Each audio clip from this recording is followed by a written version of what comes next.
কি খবৰ নিশ্চয় আপোনালোক ভালে আছে আমিও ভালে আছো যেহেতু জন্মাষ্টমী সেইকাৰণে আমি নামঘৰলৈ বুলি ওলালো দুয়ো আৰু নামঘৰলৈ যোৱাৰ আগত এয়া নামঘৰৰ চৌপাশটি ইমান ধুনীয়াকৈ চাকিৰে উজ্বলাই তুলিছে সেইফালে আকৌ ছাইডত কাটি আছিলে আই কেইগৰাকীমানে পাচলি আৰু কেইগৰাকীমান আই আৰু বাপসকলে নাম ল'বৰ কাৰণে সাজু হৈছিল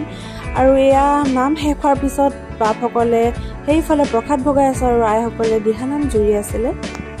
তাৰে মই অলপমান ভিডিঅ' কৰি আপোনালোকৰ মাজলৈ দেখুৱালোঁ আৰু নাম লোৱাৰ সময়ত ইমানেই গৰম লাগিছিলে কাৰেণ্টটো সেইটো টাইমত নাছিলে সেইটো কাৰণে বহুত বেছি আই বাপসকলৰ কষ্ট হৈছিল কষ্ট হ'লেও একো নাই কিবা এটা সকলোৱে মিলি ভাল লাগে এনেদৰে দিয়কচোন আৰু মোৰ শ্বৰ্টছবিলাকত আপোনালোকে এটা লাইক মাৰি যাব আৰু কমেণ্ট কৰিবচোন কমেণ্ট কৰিলে মোৰ ভাল লাগিব কাৰণ আপোনালোকৰ মতামতবোৰো গম পাম আৰু যদি মোৰ ইয়াতে কিবা ভুল হৈছে তেতিয়াহ'লে আপোনালোকে ভুলটো শুধৰাই মোক